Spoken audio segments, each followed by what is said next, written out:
Alright, I really make videos on Rekt the Spire. I usually stream it, but this is something I had to show off because I was just dicking around.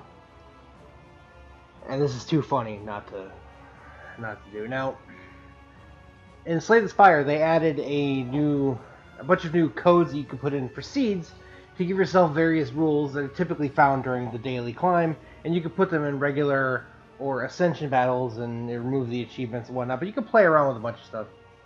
And one of them they added was Hoarder. Whenever you add a card to your deck, you get 2 additional copies. And you can't get rid of cards at the merchant, which is no big deal. Now, you want to see is how I have a starting hand of 6 Mind Blasts. Mind Blast is very good in a Hoarder run, whether it's a daily climb or whatever, because it does damage based on the amount of cards remaining in your draw pile, which I have an 85 card deck, so I have 79 cards in here. So what happened is around the middle of Act 2, I came across a shop. I purchased a Mind Blast from the shop because I saw it and I was like, oh yes, I have the money for this. I need this card because, you know, Hoarder, I had like 50 something cards in the deck at the time. I'm like, yeah, there we go.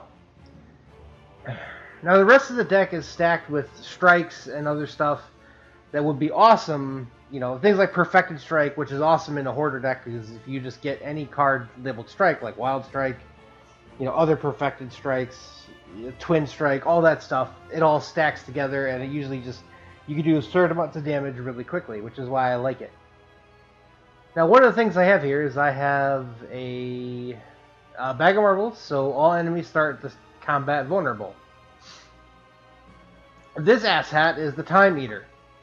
He is one of the probably harder bosses in Act 3. Basically, once you play 12 cards, whatever you're doing in the middle of your turn is automatically over. He gains 2 strength and becomes his turn. Kind of a dickish move, pain in the ass thing. Pretty much all these other relics are irrelevant. So I've gotten here. It's the 50th floor, final battle. He's at full health, 456 out of 456. He's got vulnerability. 1, 2, 3. Goodbye.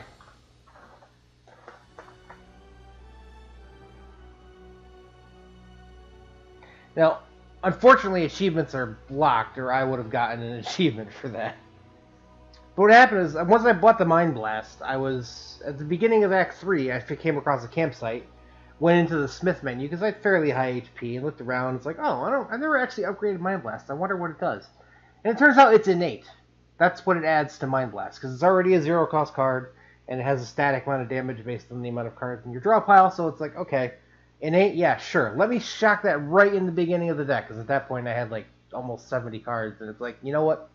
Just gonna put this right here, and pretty much, and for most of Act 3, I was killing one enemy in the first round, no matter what. Because they were vulnerable, so they were taking 100-something damage, and most enemies don't have that much HP, unless they're like the Shark, or one of the other random things, or the elites, whatever. And then I came across so I had one upgraded Mind Blast, which was helping, you know, along. I have the Juicy Bracelet, so I couldn't, like, run into enemies in question mark rooms. Like, I came to a span where there was 3 question mark rooms, open one there, and it's like, duplicate one of your cards. I'm like, alright, I'm duplicating this fucking bonus Mind Blast. Right? Now, having 4 Mind Blasts in my hand pretty much meant that I could kill anything. So I just ruffle stomped through the rest of the thing, coming across 2 more campfires, upgrading the other 2 Mind Blasts, and you saw what the fuck you could do with 6 upgraded Mind Blasts in a Hoarder run. So, thank you guys so much for watching. I hope this is as funny and entertaining for you as it was for me. Good night.